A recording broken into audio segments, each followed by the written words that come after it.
Right, here we are, another episode of the Powerful Lives podcast, here with none other than Gordon Hill, aka the Wealdstone Raider.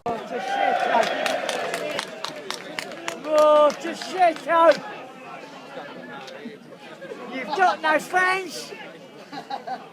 You've got no ground. Them fucking Hawks are playing well, I'm telling you. Well, you want some? Hey? You want some? What, the Hawks are playing well, You wouldn't want they? some or what? Are you red? You want some They're or what? fantastic. They're fantastic. You're playing shit because you've got no fans. What And are you're a you- load of wankers. If you want some, I'll give it you.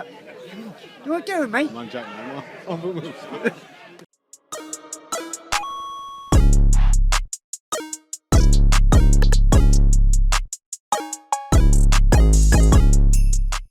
Thank you for inviting me. Good to see you, buddy. Good to see you. Thank you both, yeah. All good. But obviously we'd like to have a recap, first of all, on your life in general, sort of where you grew up and the story so far, and then we'd like to get into talk about what you've been up to the last few years and go from there, mate. Well, first of all, I don't think I've ever grown up. I'm still a young baby at heart, you know. 58-year-old baby. 58-year-old young. Yeah, just started the same thing. I was born premature. I had a blood disorder, so I spent about the first 9 months to a year in Great Ormond Street Hospital. When they released me, I lived in Harrow, Wealdstone all my life. So yeah, that's about basically.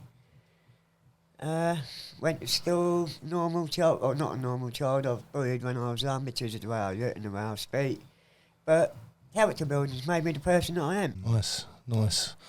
Obviously, you grew to fame for a certain video. Yeah, you know something. I never wanted to do it in a football match in the first place, but Yeah, how did that come about? Because obviously I know the story behind it, but people might not be familiar with it. So we're just kind of, tell us how that come about and how that started out. what it was a lovely sunny May day, and my team Wealdstone were playing in Brighton. So my mate phoned me up about 8 o'clock in the morning. Do you fancy going to the football? Yeah, we do. So we've hit the source early. Went to Clapham, hit the source, went to the match. I was at the bar. The bar was quite tiny. I brought me and my mate a drink, and as I turned around, this bloke intensely bumped into me, knocked one of my beers over, and I made a comment, "Oh, thanks, mate, that's all I need." I got to tear up another 15 minutes for a beer. Got the beer, walked out. These two dickheads, sorry.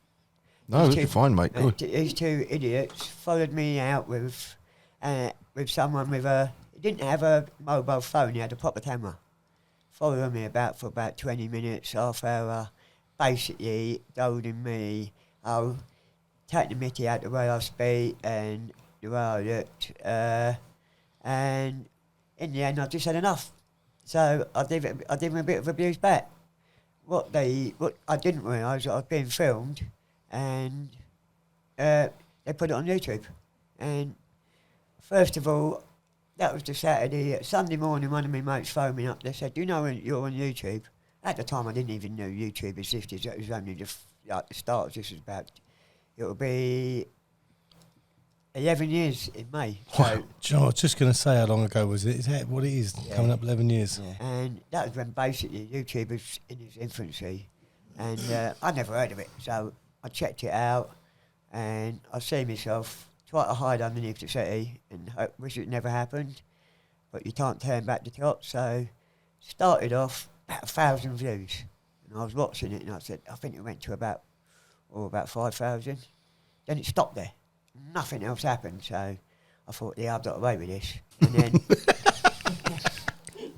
right, and it just suddenly, all the memes and little videos came out, and it just propelled it. It just went, it went from about 5,000 to 1 million overnight.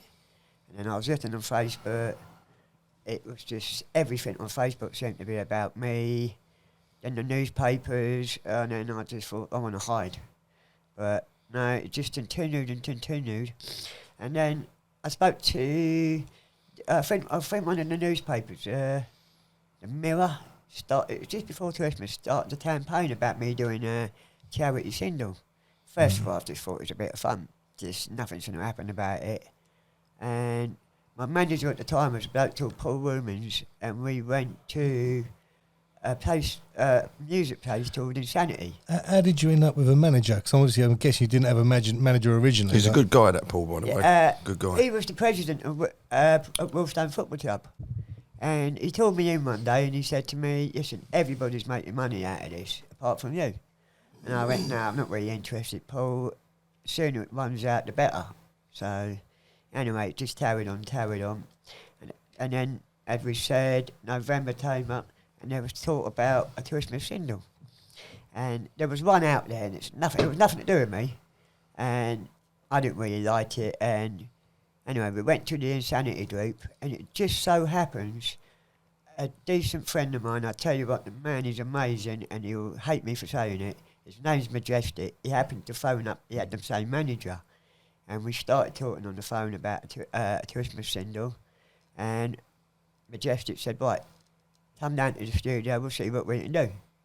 So we went down to the studio, and within a couple of hours, Majestic wrote something, sat down, recorded it, and it started going out there. And the newspapers got hold of it. And I don't know if that was Insanity or Majestic, and it just propelled it. And I tell you what, I did not say enough words about Majestic. I tell you what, that man is a friend for life. Jim knows him, and I tell you what, that man would do anything for anyone. What a top man. Nice. Yeah, I don't know Majestic, but he's good friends with a friend of mine, Ross. Oh, right. He talks highly. Yeah, I think Majestic's good friends with anyone, mate. I tell you what, if you ever need help, he'll be a straight person there, mate. Great, mate. Talking about the single, do you remember? Because I had spoken to Paul, got in touch with you, and you came down and done a gig at my pub. Well, an appearance at my pub, my old pub, and ended up getting a warning from the police. Because we shut the whole of Ware High Street down. There was the police pulled up and they said, look, you know, what's going on here? Because from your pub, it was the old Victoria on Star Street. They're queuing up all the way past there, past the bathroom centre, all the way past, and they're going back up to the hill. And it's like there's just a queue to get in the pub. What's going on? That was for you, Jim. That has nothing to do with me, mate. It was quality. It was good fun. They heard Ray Winston was in there. Oh, yeah. Oh, I wondered what you remind me of. But yeah, so I mean, obviously you went everywhere. It was crazy. Yeah, but the best pub, that was one of the best gigs I ever went to. And you know, I don't often do follow-ups, but this man, Jim, I'm glad to say he's a friend of mine, and the things he says about me, I'm delighted to be part of the family. What an amazing man you are, Jim. Oh, bless you. You too. You know, I never told him to he's say speechless, that. yeah? He's speechless. You caught me there, mate. First time ever Bless I've you. known Jim to be do you want to give speechless. him the money now? Yeah, I've got Cadbury's cream egg for you, mate. It's all right, I'm in a diet and only do one at a time. Superb. He's still going on now. You know, like you're still. I see you everywhere. It's crazy. Like, will it die down? Has it died down? It's died down a bit, but I've got more charity involved now. I still love my charities.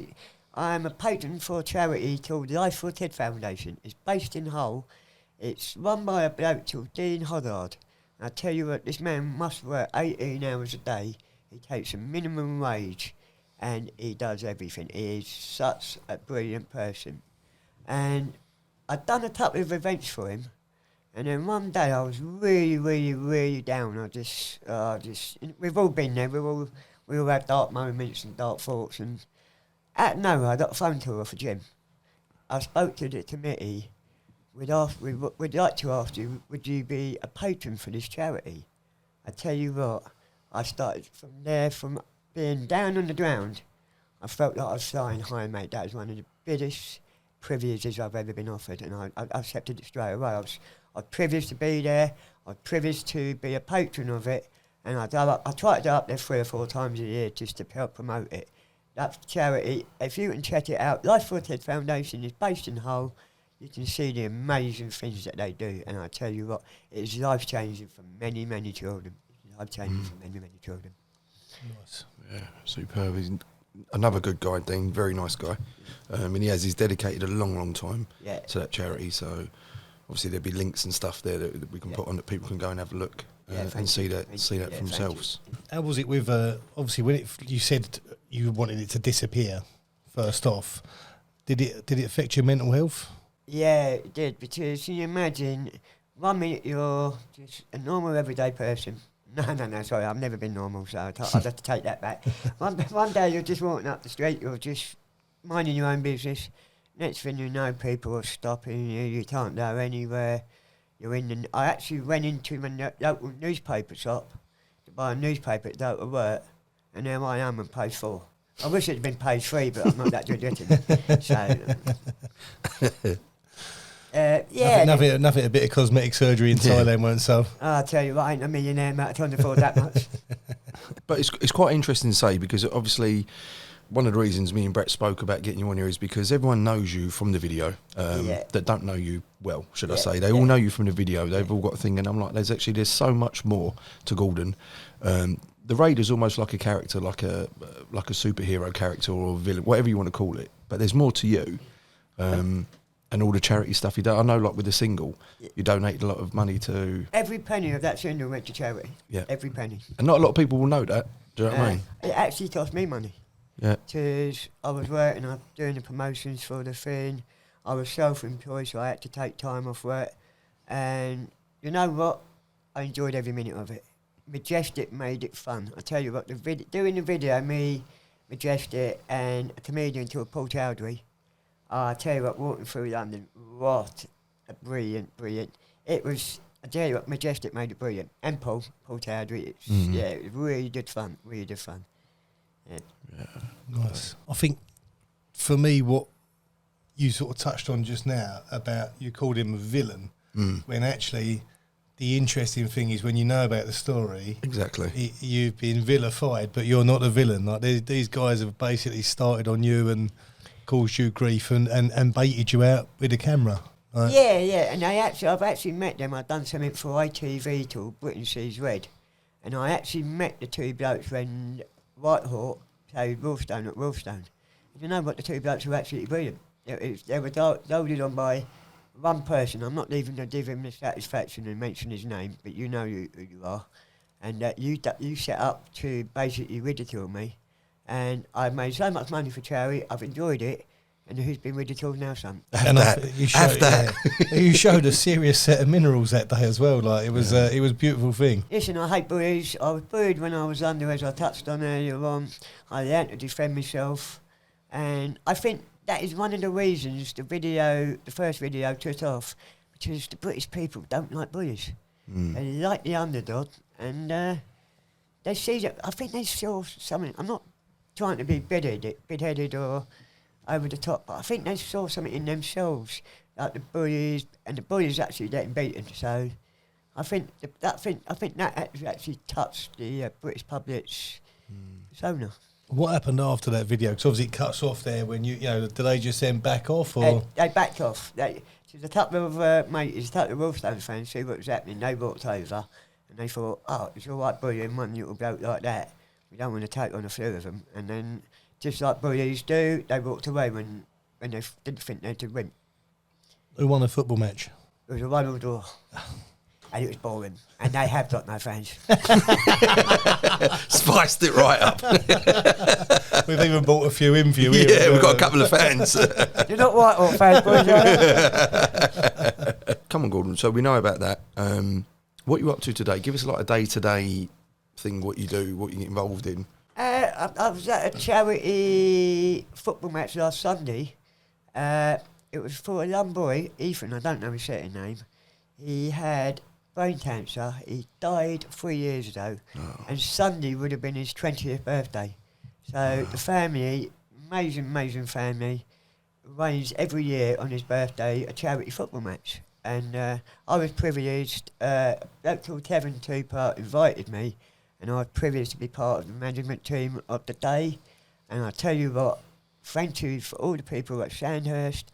Over 2,500 people turned up. Fantastic. For this young boy, which I thought was absolutely outstanding. So 3 years after as well. That's nice that they're still getting the support. Yeah. That's lovely. And we got all other celebrities turn up. All of them donated their own time, didn't charge a penny. and paid their own way there. So it was a lovely, family-orientated day, and what a brilliant day. Beautiful. And I'd like to bid up Kevin Cooper for making the day possible, and he done a brilliant job. It got everybody there, and it was like when you done that celebrity thing the other week for your friend Jim. That was an amazing day, and I think you should get the recognition that you deserve for doing that, mate. Oh, bless you. This is going to turn into the gym podcast, you know that. Thank you, mate. God bless you, honestly. Anything that edit that out. Jim, just cut it. No, you're not allowed to. Edit me out completely. You're not allowed to. I get fined for saying all touch, remember? All you're going to get is me going, thank you. That'll be me done. But I was going to say, they done well to get you at the bar, mate. We could get you at the bar. I know. People kept buying me drinks. And I'd like to be sociable. I don't like to refuse. We turned around, where's Gordon? He's in the bar. No, he's all right. I did make it out for a bit. You did, yeah? Quality, I'm embarrassed now. I dropped my water. Quality, mate. Well, I'd love to just go through that first sort of few months when this actually breaks and it goes live. Like, where does it? Because, like you said, you're an ordinary guy. You're walking down the street one day, and then all of a sudden, like, you start getting noticed. I mean, was it almost instant? Because it went ridiculously big. Yeah, as I said, for the first 3 or 4 months, it just sort of died down, and then, as I said, it just exploded. And I think when I realised how big it was, this might sound really vain and silly. I was in a stip, filling a stip up. I was working as a builder at the time. And these 2 women and a mini drove past. They were stunners. They switched up the road, reversed up, came running. I'm not dressed as a builder, tatty as anything. Do you have a photo? Do you have a photo? And these 2 beautiful women were in a photo with them. I'm thinking, what am I doing here? I've made it. And then I realised I started down places. I started getting invited, doing this pub, doing that. As I said, first of all, I tried to keep her out of it, but as Paul Rumens turned around, everybody else is making money. So I thought, yeah, it's going to happen. You might as well embrace it. It's no good hiding from it. It's out there. 1,000,000%, yeah. Yeah, so we embraced it. And I said to Paul, I said, listen, I'll do it, but I don't want to do it. I just start earning some money for charity. And then we started doing it, the charity thing. I met a few people. Yeah, and I tell you what, it gives you a fulfilment when you do the charity work. It's absolutely, it doesn't matter. You think you might be having a happy day and you feel down. Then you go to these places, you go to hospice with children's, you go to see the work that these charities do. And you think, you know what, my life isn't that bad. Like, my life isn't 100%. that bad. And it's really fulfilling. And I'll tell you what, sometimes I wish that video had never been made. But when I do the charity work, and I'm privileged to do it, and I think, yeah, I'm glad that video was made. I'm privileged to be able to do this. I'd like to mention another thing. I went to see a young boy, I hope you don't mind, Motty, but I'm going to mention your name on this, Motty Davis in University College Hospital. And I went there, and remember I was in Great Ormond Street myself for a few years and in and out. And I went to see this Motty Davis, and I ended up seeing him spending the whole most of the day speaking to the patients, the parents. And you know something, one of the nurses turned around to me, she went, thank you, Sandra Smith, Sarah Smith or something, thank you for being here. Normally we get celebrities in here, I said, I'm not a celebrity, darling, but thank you. I spent about 4 hours there. Most, they said, they just come in, have photos and disappear. I spent the time. I tell you what, I liked it. I didn't like hearing the stories, but it made me think how lucky I am. Because, as I said, I've been in hospital, and I'm lucky. I'm healthy, I can work, and I'm privileged to be able to do the charity work. I am absolutely privileged to be able to do the charity work. Nice, yeah, really nice. Was there any lows? I mean, obviously it explodes. Was it? What was the low points and what was the high points? Getting beaten up was a bit of a low point. Being knocked out, had a bleed on the brain. That was a bit of a low point. What? Just because some bloke wanted to turn around and say you knocked the Wealdstone Raider out. But what he didn't say, that I was running for a bus. I had 2 bags of shopping in my hand, and I couldn't even defend. I woke up in an ambulance went to hospital, found they had a bleed in the brain, which surprised me because I didn't realise I had a brain until that moment. And yeah, so But what was it? Just unprovoked attack? yeah, it was unprovoked attack. So yeah, Ever catch the geezer? the police didn't, but I think the type of my mates did, and he disappeared. Good. Get in there, Raider. Get in there, mate. He was stupid enough to boast about it in a local pub, and the type of mates he didn't like the idea, so he's had to move out the area. Nothing to do with me. Nothing to do with me. But as with them, people knew the SP, they knew what happened, and as I said before, the British people don't like bullies. No. Do you get a lot of, not hate, man, that sounds wrong, but do you get a lot of negativity? Oh, yes, all the time. There's some evil people out there, evil. I think that's the internet in general, though, isn't it? I think you read through the amount of times you see anything, and 80% of all comments are negative, and you think, you know, it just don't make sense. I wouldn't say I'd say 10% are negatives on my thing, but you're always going to get an idiot. So I think they're just keyboard warriors with nothing better to do, no life. They haven't got a life themselves, so they have to upset other people. It's just negativity. It doesn't bother. It's anything gives you strength. When the 90% of the people are saying nice things, you don't worry about it. Some things are really evil, and they do get upset. Like, my brother passed away 6 years ago. Exactly a year later, I've got a privacy setting on my phone. So, if I don't know the number, it doesn't go in, it just goes straight to voicemail. And one day I was in Oxford, I was waiting for someone to pick me up, a taxi to go to a nightclub, and I took a phone call, and someone turned around and went, which is taxi, we're looking for 137 wherever my brother lived, right? We've been driving around here for a year now and we can't find him. That was exactly a year after my brother passed away, and I thought that was too fucking evil. It's horrible. Disgusting. And there was a couple of people in the motor and they were all laughing. I said, I'll tell you what, mate, I bet you're ashamed of yourself. I bet your mum and dad are proud that you were spawned. I said, well, it's going to say born, I say spawned. But hey ho, that's people for you. There's a lot of trolls out there. Oh yeah, but as I said, it's 90% is good. 90% is good. So why worry about 10% of idiots? Use that 10% as fuel. Oh yeah. And as I said, listen, I even get insulted for doing charity events. You can't win, can you? You just can't win.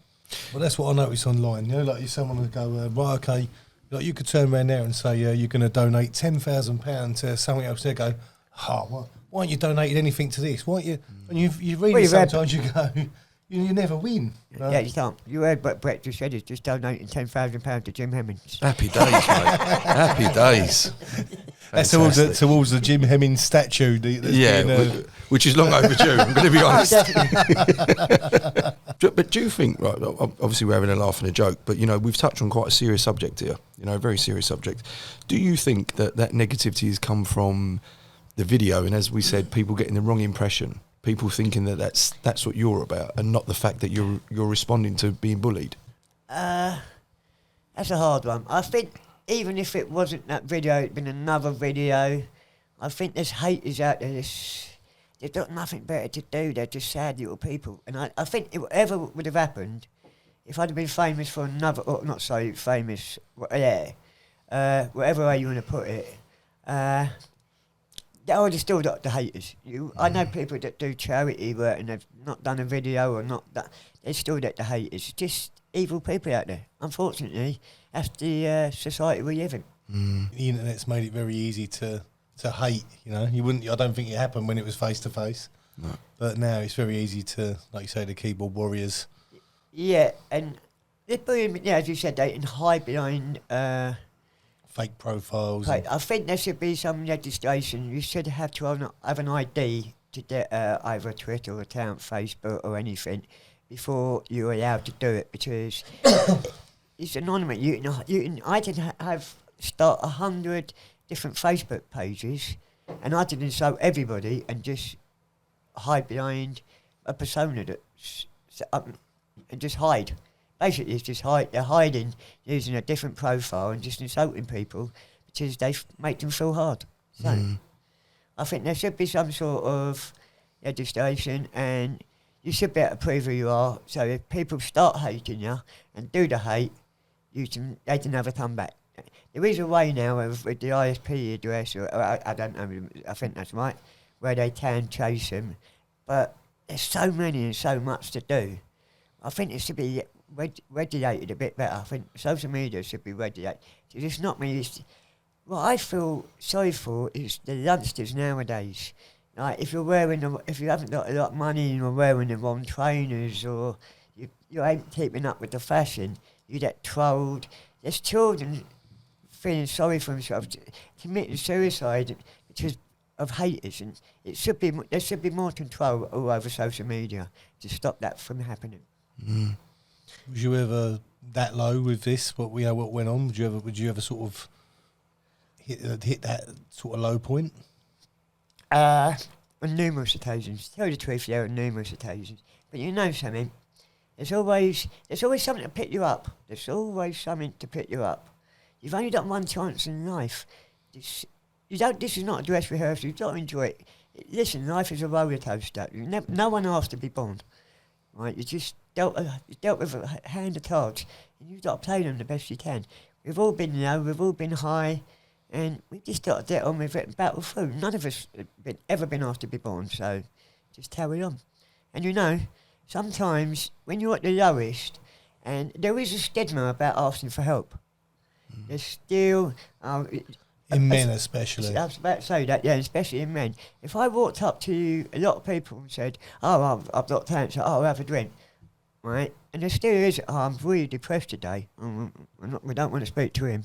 We want to have a good night tonight. We don't want Mr. Depression over it. There is a stigma when you say you're down. You don't really want to admit it. You want to still be one of the boys, and you hide behind it. You hide yourself away, and that's the worst thing. You can always speak. There's always someone to speak to. Always someone to speak to. I think there was a lot of. I mean, a few years ago, there was a lot of high-profile suicides, and there was always a picture taken within a few days prior of them smiling. They look like they haven't got a worry in the world. I think that's the trouble. I think it's becoming more socially accepted to talk about it, but it's still quite taboo. Yeah, definitely. As I said, when my brother passed away, I was really, really, really down. And I went to the doctors, spoke to a doctor. I didn't want the antidepressant pills. She put me through to a counsellor, started going 1 day a week. First of all, I kept it hidden. I didn't want people to know, because, as we said about the stigma. And I thought, sod it. I don't mind. Listen, I'm getting help. And I tell you what, it was amazing. Just sitting there, talking your troubles through to a stranger. Something that's not going to hold it against you. I tell you what a relief. I tell you what, it helped me enormously. It's fantastic. And I think that's a powerful message as well. And you're going to have a lot of people that, hopefully are going to view this podcast, and a lot of people that, could be going through their own problems, and they've got to understand that the more, we actually talk about it a lot, almost with every guest that comes on, we always touch on this subject, because it's something that's, it means a great deal to me and Brett, first of all. And secondly, we want more people to kind of be like, look, it's okay. We've had all sorts of guys on here. And the same message is always, you can talk to people. There isn't a stigma. You can kind of reach out to people, and there's people there that are in the same boat. There really is. Yeah, but I think the hardest part is the first part, is actually being brave enough, and it does take bravery to actually go and speak about it, because you feel weak inside. You think, I should be able to deal with this. You can't deal with it. Listen, just go out. You have to. Everybody needs help. No one's an island. Sometimes even if it's battling your fears, and there's Samaritans, there's so many different numbers, so many different people.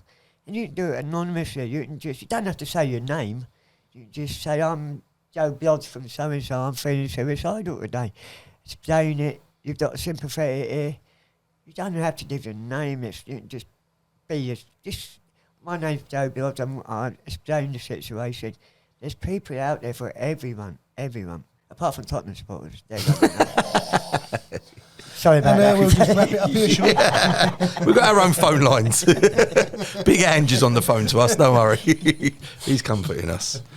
What was the obviously we talked about the low points. What was the major high points? Because you must have had a lot of fun with this. Oh, I've had loads of fun, mate. I've had loads. As I said, doing the video with Majestic. Majestic's a diehard Spurs fan as well, wasn't he? Yeah, I'll let him off with that one. He's a good man. Yeah. I'll tell you the truth, my dad was a Tottenham supporter, so I can't really hate him that much. So. Who do you follow? Oh, I'm going to be kicked off. I'm going to be kicked out of it now. It used to be Arsenal, then I went more to Wealdstone. And take that egg back, mate. Right, and even though I don't go to as many Wealdstone games, because I ain't going to say the reason why, because, yeah, it's still Wealdstone. I was born in Wealdstone. It's a football team I support. It's a football team. I just love Wealdstone. So that's Wealdstone. Yeah. That's all right. We can have that. Yeah. We could just about take your mic away if you said Arsenal. Just take the mic. Let you whisper for the rest of the day. There must be a statue coming soon at Wealdstone for you as well, isn't there? I think there's a face in the dartboard at the moment. It's crazy though, because I'm not being funny. The profile that you've raised for that club. Honestly, everyone knows about Wealdstone. And that's for you. Yeah, we've had Stuart Pearce and Vinnie Jones, so... Who are they? Yeah, it's not all about me. I'll tell you what, the fans there were brilliant. Even when it was going mad, they all stuck by me. There's Neil Rams, I'll tell you what, he helped me with the social media start. I can name hundreds of Wealdstone fans. When I used to start the matches and it was getting too much for me, they were there for me. They were there, so... I still love the fans, I still love the football club, I just don't like a couple of people there, so... Fair enough. You probably find, not being funny, because you're a big character as well, you know, a very big character, you probably find that people higher up in the club, should I say, want to kind of eradicate that because they don't want someone being too popular, do they? They don't want someone to kind of take the shine off of them. Bigger than the club. Bigger than the club. Yeah. You hit the nail right in the head there. You hit the nail right in the head. As I say, I ain't mentioning no names, but he knows who he is. Yeah. So we had, as I said, the president, he's worked tirelessly. In 1986, when he went bankrupt, he put his own money, Paul Woolman's, saved the football club, and he got kicked out about 2 months ago. He's done everything for that football club. He lived and breathed it, and for some reason they jettisoned him. Shame, he's a good man, Paul. Very good man. Yeah. He's helped me out a lot. So, fair play to him. How was it? Obviously, I see you. You must have done so many appearances. How was it going from? I imagine you was a pub guy, and all of a sudden you seem to be in every nightclub. Like surrounded by birds. He was doing 4 gigs a day. I'm not kidding you. At the weekend, he was doing 4 on a Thursday, 4 on a Friday. We didn't know what we were doing, so I got involved in an agency, and basically, it was you know what? I used to sit there and think, oh, you know, these people, they go out, they're partying all the time, they get paid to go out. Oh, and they moan about being knackered. It is bloody tiring. Travelling from one, as Jim touched on, I was doing 2 or 3 a night, averaging 2 or 3 a night, sometimes 4. You're travelling, you're staying in a hotel, and you know yourself, I don't know, when you stay the first night in a hotel, you can never sleep. You can never sleep. And you're doing that, you're doing constantly, and basically, for about 3 or 4 weeks, I was living out of a suitcase.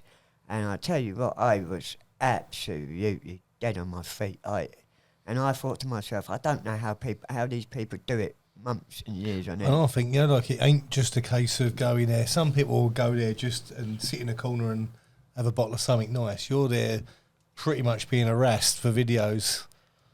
I never ever, when I was doing the appearances, you were supposed to do it for an hour.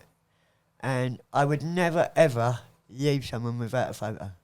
Even if I stayed there longer and I ended up, it's supposed to be, I got told off so many times by the management team that I was working for. Oh, you only the other way. There's people over there want photos. They came here, they've waited. I've been on the other side of the fence. I know what it's like, and I don't want to be the one. Oh no, sorry, I'm a prima donna. I've done my hour. I go off now. No, that's not me. If I do it, I try and make everybody feel just normal. I'm a normal person, right? This stuff's thrust upon me, and I like to think when I do the nighttime appearances, I treat people exactly the same way. That if I was on the other side of the thing and wanted to be waited for half hour or an hour to see this person, had a photo with them, I'd want to be that person to think that man's respected them. Fair play, mate. Nice. But you know yourself, Jim, when I came to your place, I didn't just disappear. We had a right good drink. We had a good night, didn't we? Did I end up legless? I could barely stand. Well, you only had a pint and a half, didn't you? And it was shandy. No, it's true. Honestly, you know, we laugh and joke, and you know, one thing we do, we have a good bit of humour on here and stuff. But you know, we talk about serious stuff, and to be fair, I've seen that in yourself. You've got a lot of time for people. But listen, what I want to know is when you go abroad, when you go on holiday, do you get people coming up to you there? Yeah, I was in Vietnam last year, and it started raining. So me, two of my mates, Neil and Tuis, we went into a bar, and we're sitting there, middle of Vietnam, side on, and this bloke walked up to us, and he's about 6'7", right? And he said to me, "Excuse me, are you that? Do you want some, man?" I went, "Yeah." He went, "Would you mind if I have a photo with you? I'm from Singapore, and they love you over there." Wow. And I went, "You're 6'7". I don't care where you're from. You can have a photo, mate. Superb. So yeah, I've been noticed all it. Maybe it's my boyish idiots and everybody recognises. No, I just think it is a right that people recognise me, and yeah, I try. You've got a distinctive look. Yeah. When my film comes, I want Brad Pitt's brother to take it, star in it. I've been back in the film. Who's his brother, Arm? No, Cesspit.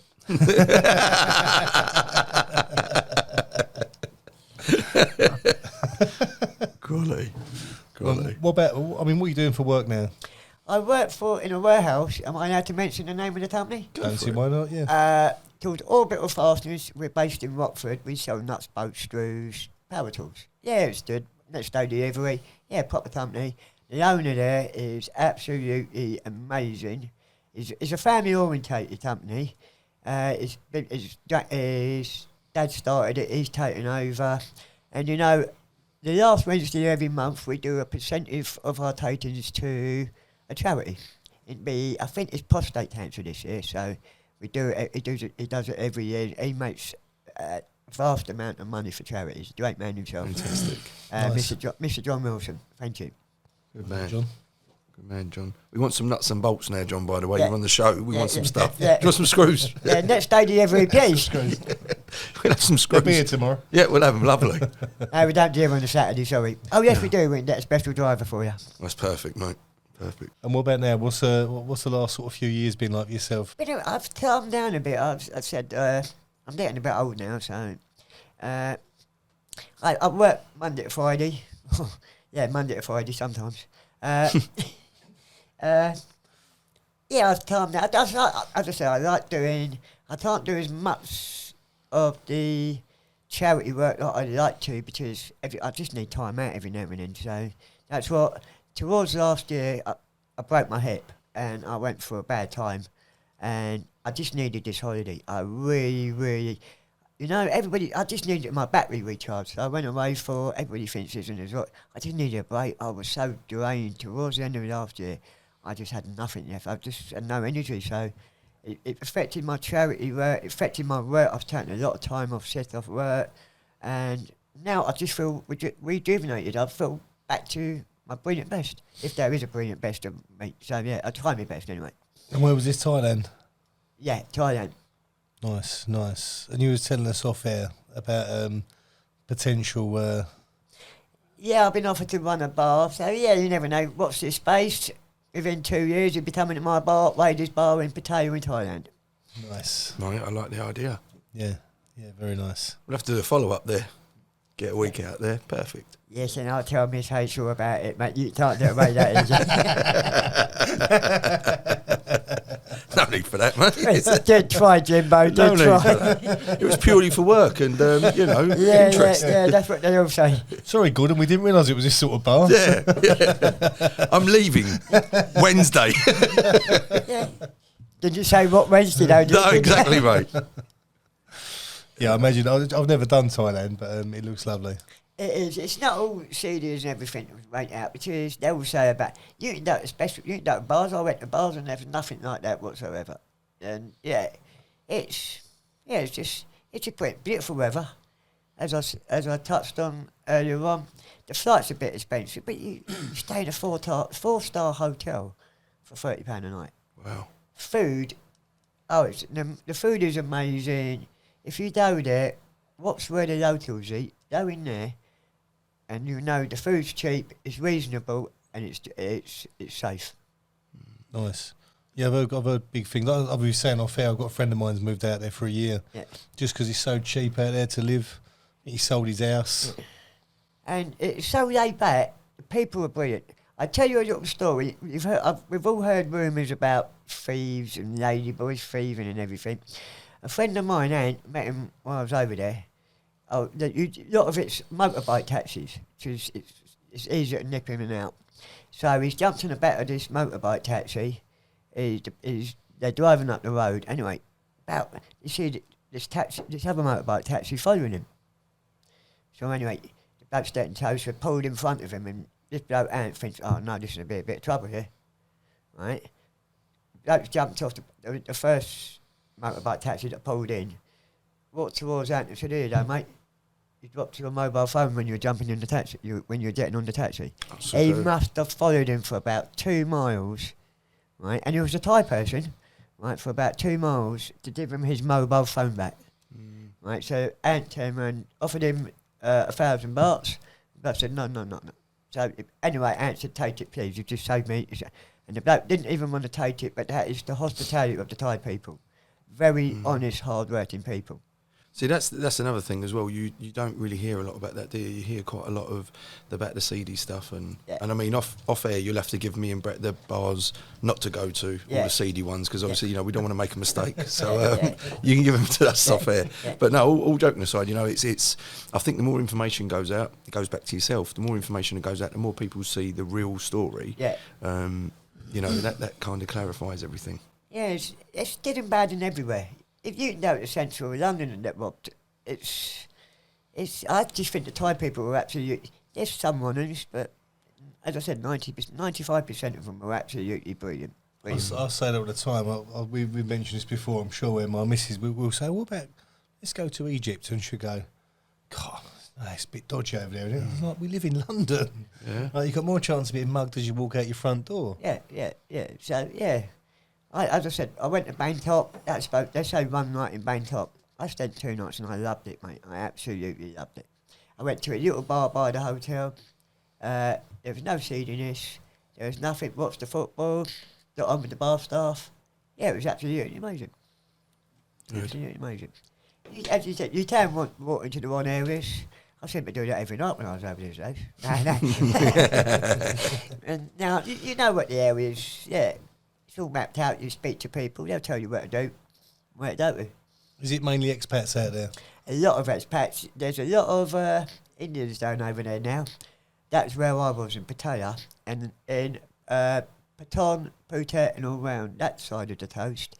A lot of Russians are over there. But they're all good people. There's never any trouble. Never any trouble. They're not going to start in the Raider, are they, mate? Yeah, I mean, they've seen the video. Yeah. No, it was brilliant. It was absolutely brilliant. It's cosmopolitan, and the view there and the sand. It's just absolutely amazing experience. Amazing experience. I want to go, to be fair. I do want to go. Yeah, you we'll wait till he opens the bar. We'll get your bar going, mate. Yeah, you should do, mate. You would teach me how to run it. If it's half as good as your pub, mate, I'd be brilliant. It's another £100, you own. God, I'll tell you what, mate. It's turned into the best day of my life. This is, mate. I woke up feeling it, but this is lovely. All true, Jim. All true. Oh, God bless you. He's a good boy, isn't he? He is. He's one of the best, mate, isn't he? He's a good lad. Oh, lads, come on now. Christ. How big's that door? He's got to get his head through there. Mate, I'm telling you, boys, this is I feel like this is their life. I'm waiting for my mum to walk in with "This is your life" book. You know what I mean? So. Who is it, Michael Aspel? Yeah. That's not my mum, Michael Aspel. Was it not? No. We're only here because we thought you were famous. Come on, Brett, let's start the pub. Yeah. Let's go. Come on. Anyone fancy a pint? Yeah. So listen, you got Cameo. I don't do cameo. I do it on my official page on Instagram. Just do personal messages, videos. Or you can contact me on my own page, which is Real Raider 1101. Real Raider yeah. 1101. And the other one I think is official Wealdstone Raider. So I'll have to check that out and let you know. We'll put it in the link anyway. Yeah, we'll stick some links. What about merch? You got merch out? Or? I'm going to do some merchandising. That's one of the reasons I went to Thailand. Do you want some? I do want some. Yep, you'll get one free, Jim. Don't Got any worry. fans? That's what I was going to put on your T-shirt. Jim Hemmings, no fans. Got a beautiful wife, though. I have, yeah. It's a very beautiful wife. I'm owing you lots of money here, mate, aren't I? Get me out of trouble. There you go. I think I think I'd like to sort of go into a bit more depth, really, on the actual being in and around everything that's happened. Like what's the best thing? Like I know you've done loads of nightclub appearances, but what you must have done some mad, like even like that single. Did it get to number 2?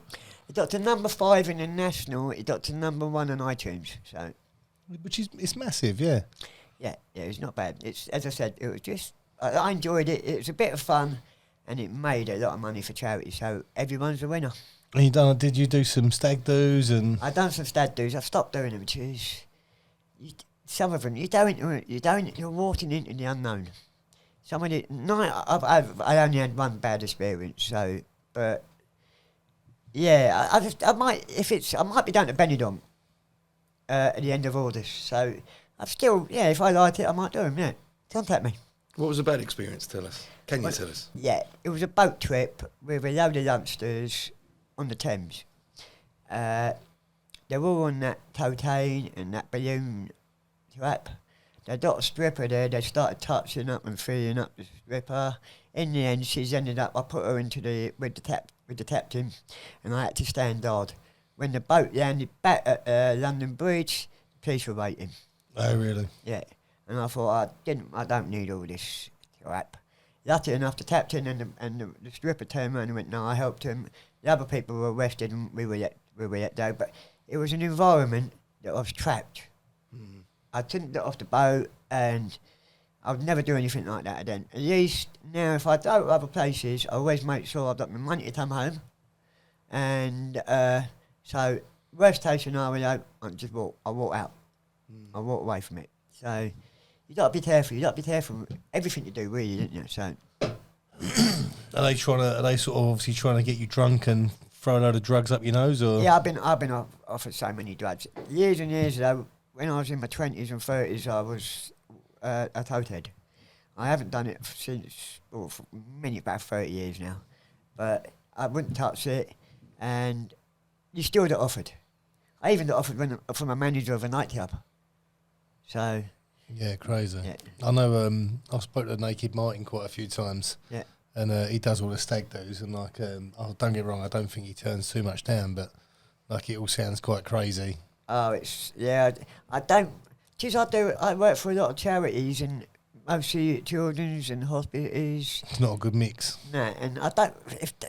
Listen, the papers love me. I was destroyed by the Star a couple of weeks ago for a load of lies, but you know what the newspapers are like. They don't let the truth get in the way of a good story.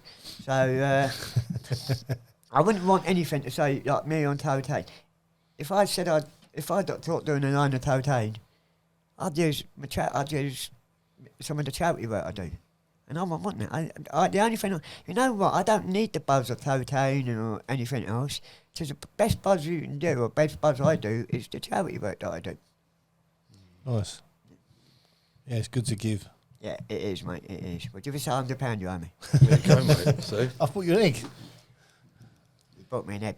I think you've been sponsored by him. He's been rolling the egg around, mate. I'm telling you. I've seen them all over. Like the Easter Bunny. Yeah, I've never seen them like that before. I'll find out tomorrow. He's done like a 50 million deal with them. Yeah. You know what I mean? Just trying to get some sponsorship in for this podcast. An egg.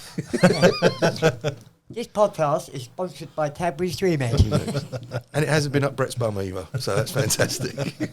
God, I want it now. Not in Thailand there, Jim. Jesus. If you were in Thailand, they'd be spitting it out at you. And that's us off air. Been bigging up Thailand, isn't it? Look at us. That's it.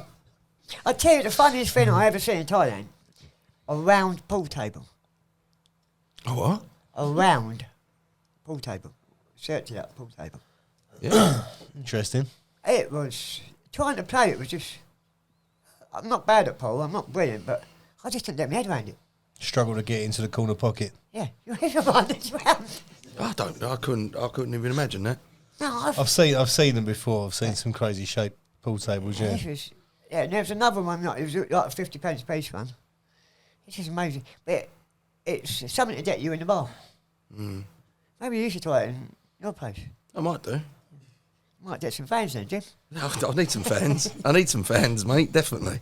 100%. I don't know. Sorry, Jimbo. I've been nice to you with all the interviews. So I know, mate. Do you know, I'm glad because it was getting embarrassing, mate. I was feeling bad. I thought I might just leave and give Brett a bit of attention. I just enjoyed it. Just watching how it's done. You know, I feel like I'm in great presence here. Oh well, you know. Can you tell us about some other stuff that you've done? Like we know you've done some adverts. Yeah, I've done some adverts for Sports Direct, which they told me into doing. They were supposed to. It was when I was doing the single, and the bloke said to me he could arrange for me to do the single for the Newcastle Sunderland game at half time. So I said, right, but they wanted me to do an advert for Sports Direct. No worries. If it's going to help the single boost promotions, yeah. Anyway, I went into London, done the advert. That was a Thursday morning. The Thursday afternoon, I said, we can't get you to the Newcastle Sunderland game because the hospitality manager's on holiday. Well, they didn't know that a couple of hours before, so I said, right, will you donate some money towards the single or towards the charity? That was 10 years ago. I'm still waiting to get the money off them. Wow. And you've done the advert? Wow. You filmed the advert? Yeah, filmed the advert. And then they said they pulled the advert. This was Mike Ashley, I take it, was it? Yeah, and his brilliant son-in-law, everybody loves that steals money off a charity. Wow. Ouch. Yeah, and the man, yeah. Mike Murray, his name is. He promises that, but no, nothing ever comes of it.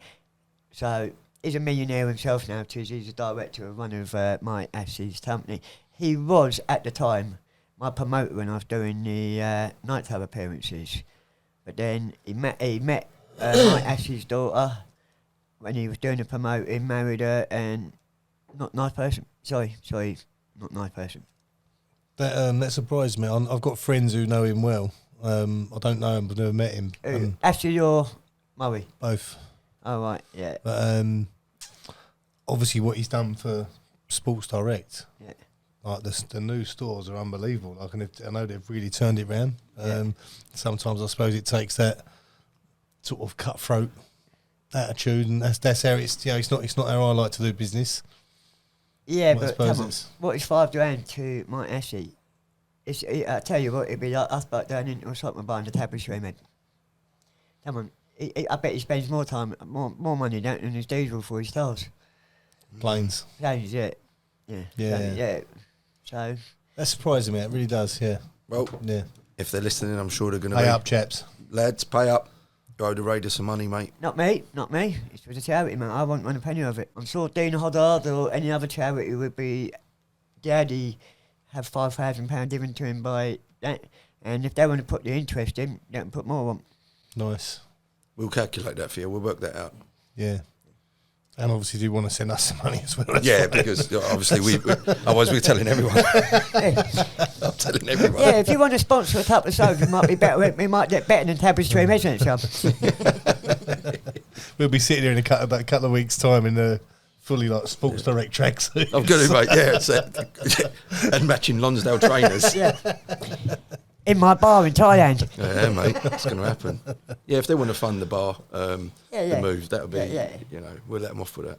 So, Gordon, I know obviously we spoke about adverts, various nightclub appearances, and you've had a lot of fun. I've heard a rumour a while back about porn. I was hoping you wouldn't touch this pub. Yes. That's what they all say. When it was first started just after we'd done the Sindel, I got approached by this porn star in America. She was just doing her last porn film, and she contacted with my manager Paul at the time. Would I be interested to be flown first class to California in America to star in a porn film with her? And this is no lie, I swear on this. I thought about it, but who'd want to watch an old man being paid to watch with a small willy lasting 30 seconds in a porn film? So I had to turn it down. No, honestly, I've never got past 30 seconds in a porn film anyway. This is a story of my wedding night. That's what my wife said every night. No, that was with them setting up the cameras and the lights and everything else. No, I just thought, you know, I was offered some really money, but I just thought, no, I can't. I was with Adele at the time anyway. I don't think she was too happy about it either. So, no, I had to turn it down, but I wish, it was one thing I wish I'd have done now. I really do wish I'd have done it, so. I think the world needs that. There's always an OnlyFans. You know, The world needs that. The world needs, the Wealdstone Raiders. Yeah, if there's any porn stars out there, female, I'm not, I've been to Thailand, but I don't like them ladyboy things. Any female porn stars, you've got my email address, and my Instagram is realraider1101, and I will contact you straight away afterwards. You can always just contact us and we'll vet them for you. We can vet them for you, mate. We can help you. Oh, right, so what is it, try before you buy? No, but I mean, listen, we can do the donkey work for you, mate. The donkey what? Is that what they tell it now? We'll do the donkey work, don't worry. Yeah. What do they call them? Fluffers. We can be professional fluffers. We can get them all ready. And then in walks the Raider in a great big emperor outfit. Just throws it on the floor. Austin Powers. Oh, yes. Wig, yeah. Throws it on the floor. You've been thinking about this, haven't you? I have, mate. I'm telling you. This has got legs, mate. Oh, mate, you just had to do it at the toilet, so something's happening. Yeah, I was I just know. going to say, that's why Sonny keeps going to the toilet every 10 minutes. Yeah, it's a little stir in there, mate. Oh, yeah. No, Something's there. it's not There's my something type, there. mate. Sorry, Sammy. So the porn, we're just going to clarify this now. So porn, is it definitely no? It's out. Never say never. If Oh, I get yeah. the right offer and the woman's right, Albert, give us a contact. Elbrook, yep, definitely give us a contact. Yeah. Me and Brett will have a little chat with you and then vet you for Gordon because we only want the best for you. You know that, don't you? Oh, thank you, Jim. You're so kind-hearted. I know you've got my best interest at heart. Thank you. What Lovely. me and Brett are going to look after you there, mate. Don't Yeah, worry. So yeah. Elle definitely reach out to us. Hashtag Elle. She's definitely not nervous going to speak to me then now. Here we go. Any female porn stars, if you want some, I will give it you. You want some? Well, I'm aroused. I'm definitely He's aroused. definitely flickering. I'm aroused. I need one of those fans on me, mate. Also, one thing we want to touch on, we've heard about, you've been calling out members of the Fury family. Tyson and Frank and the guys here. You want some? You think you do with me? No, definitely not. You want some? Get him. He's the one who wants some. You want some or no? I done the Tyson Fury thing, a few years ago now. What it was, I was doing a charity boxing match, box to win, and I was training for it, and I don't know how. I think Box 2 Ring put it on their website, and Tyson must have viewed it. So his first fight back, he turned around and said on his Instagram, I'm going to train like the Wealdstone Raider. So, of course, I got involved with his PA. Tyson didn't know nothing about this, and arranged to go up there. And I was supposed to have a go at Ferrari, whatever his name is, Ferrari. And at the last moment, I decided to go up to Tyson.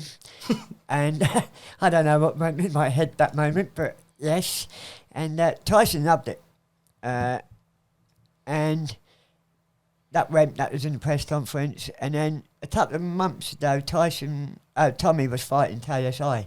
And I've done a bit of work with KSI, and I think he's brilliant. He's very under. He does a lot for charity that people don't realise. So I thought I'd have a bit of fun and talk about Tommy.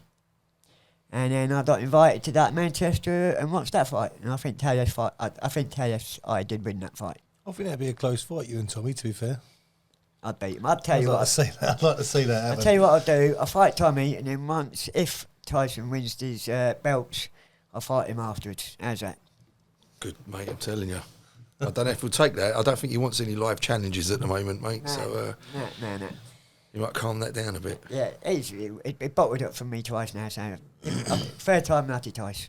Do you like the boxing? Yeah, I do. I don't. Yeah, I've done it when I was a kid. As my dad taught me to when I was being bullied. But yeah, I don't mind it. Nice. Anyone you watch now? Who do you follow? Anyone? Not really. If it's on, it's on. I'd like to say something. One of my heroes I actually met a year ago in your pub gym, Michael Watson. What a true gentleman! I tell you what, I idolised him when he was younger, and to meet him was I've never been in. I'm not really in awe, but I was in awe that day, and I was actually too shy. It's you that made me go up and speak to him. I didn't want to. I was too scared. Not too scared, but I was in awe of the man.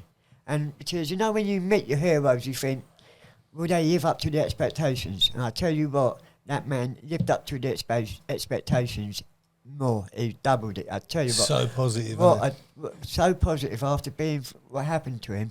What a true warrior and what a true gentleman.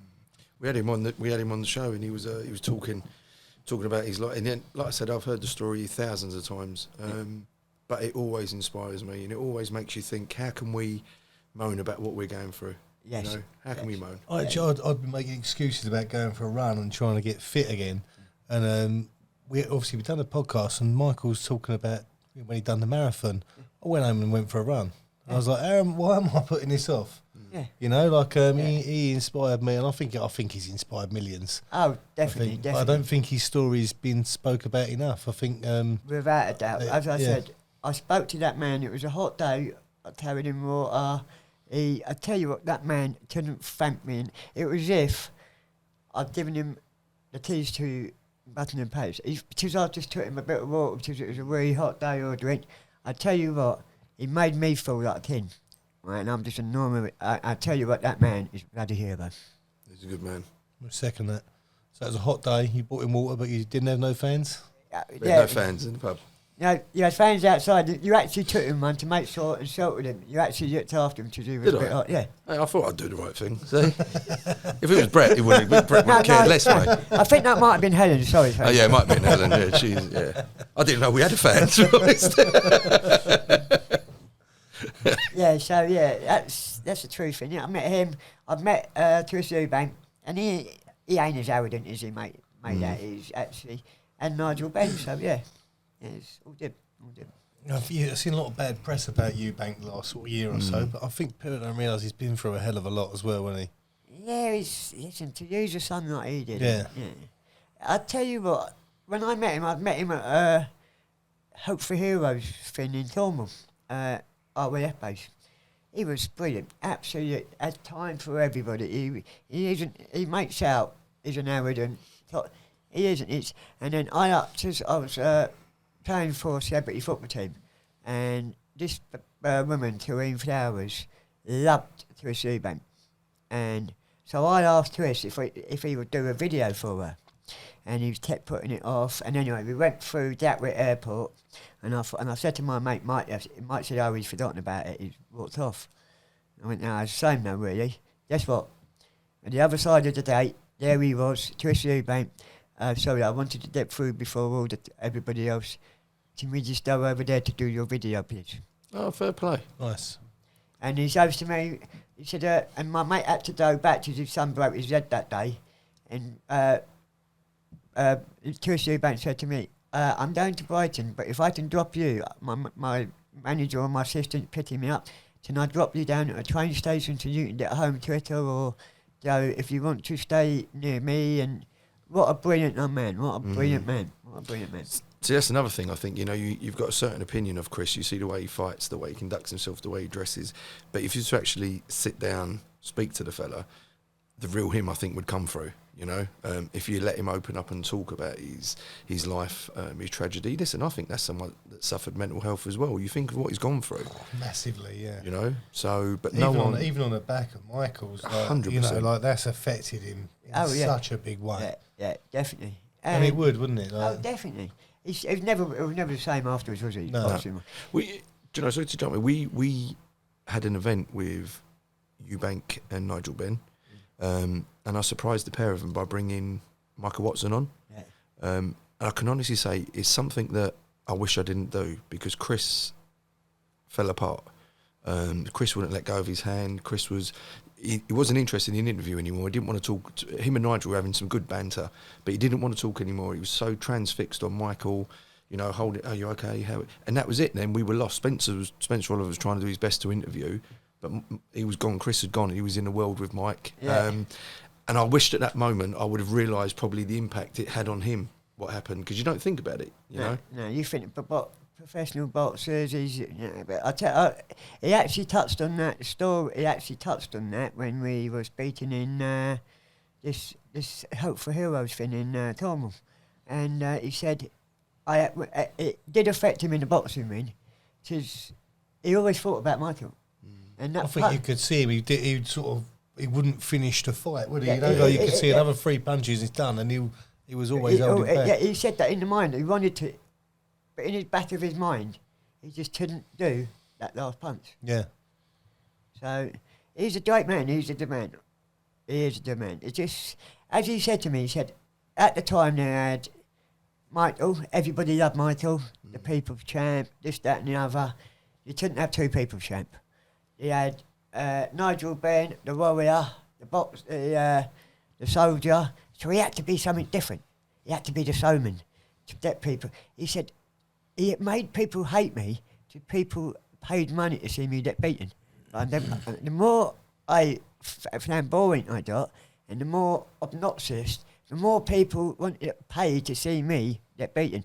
As he said, you had Michael Watson, the people's champ, which I think he still is. Nigel Benn, the warrior, the ex-soldier that everybody loved. So he had to be something different. And when I spoke to Trish, I see an actual different side to him. I actually see a different... And he is a really nice person. And he plays that showman side well as well, doesn't he? He's like even with that big truck, it's crazy, flamboyant to the best. It's... Right, we were in Newquay Airport, and this made me laugh. He was telling us how much money he's made in the boxing ring, and we went up to the canteen to buy a cup of coffee. He ordered this cup of coffee and pretended I ain't got no money on me. so my mate had to buy him a cup of coffee. And my mate Mike, that's his claim to fame now. I'd bought Trish Eubank a cup of coffee in Newquay Airport. But as I said, he waited for us to do that video. I got plenty, and I've met him since. Plenty of time for the man. Plenty of time. Nice. Good. Jim does that with the coffees, to be fair, as well. So I tell you what. Yeah, it's true. I was there with Trish for about an hour. He must have had 20 cups of coffee. Oh, he weren't paying, mate, was he? Yeah, why not? Yeah. Even when we were in the thing, he was just drinking coffee. No wonder he's so lively and always on the move. He's caffeinated up to the hilt. But as I said, lovely man. I think it probably comes back to when they're training as well, because 9 times out of 10 they're probably making weight. They can't eat very much. I think coffee is their sort of substance. So I think they're, you know, I don't think they get out of that really. No, Don't get out of that. Oh, he's addicted to coffee. I'll tell you what, I'd be flying on, mate. I'd be on the roof if I drank half a cup of coffee you don't. I've never had one. I've never had a coffee. You're joking? No, That's a never big tried statement, mate. That's a big Yeah, statement. never had it. Never had one. Never, Well, full stop. Never.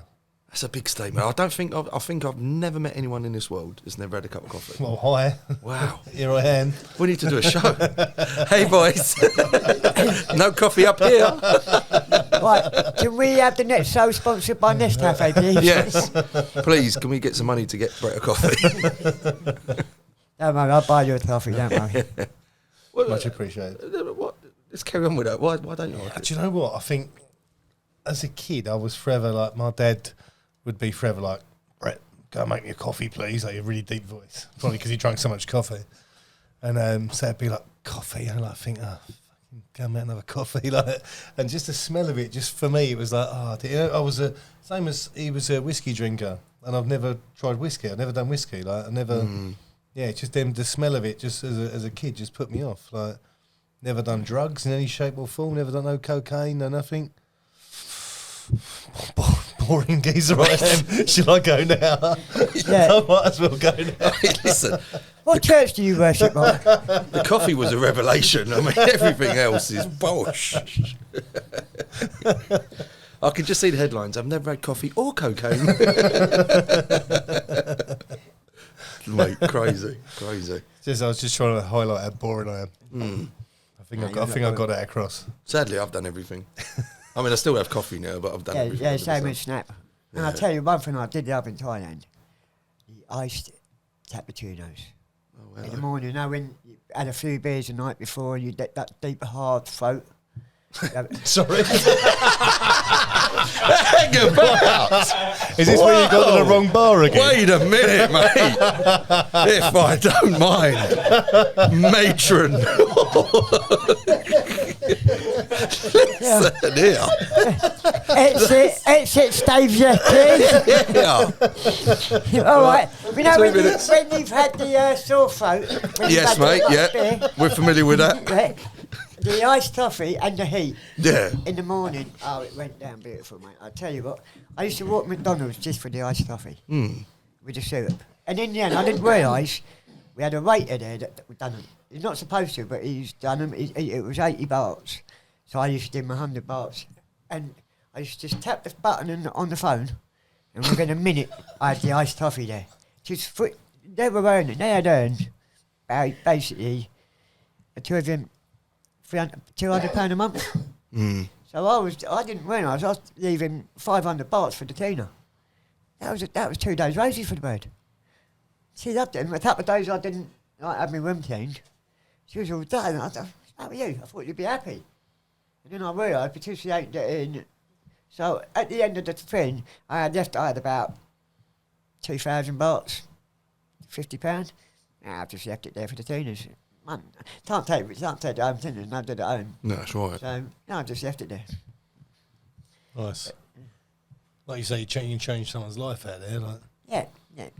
And we, as I said, Dean Hoddard was over there doing things.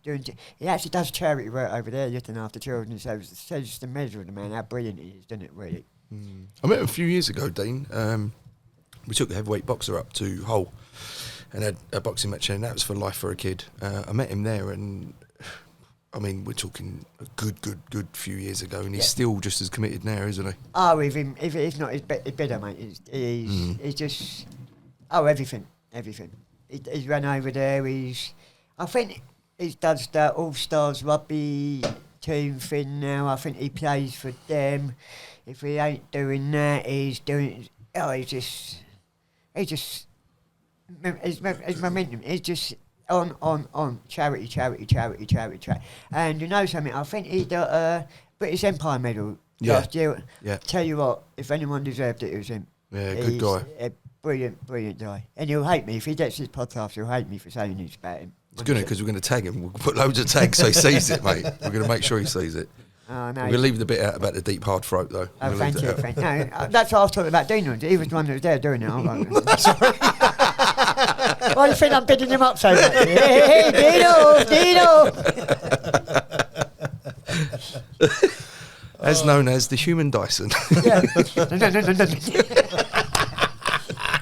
Guac 3000. Oh, there goes my patronship. Yeah, I don't think we can use any of this, mate. Anyway, don't worry.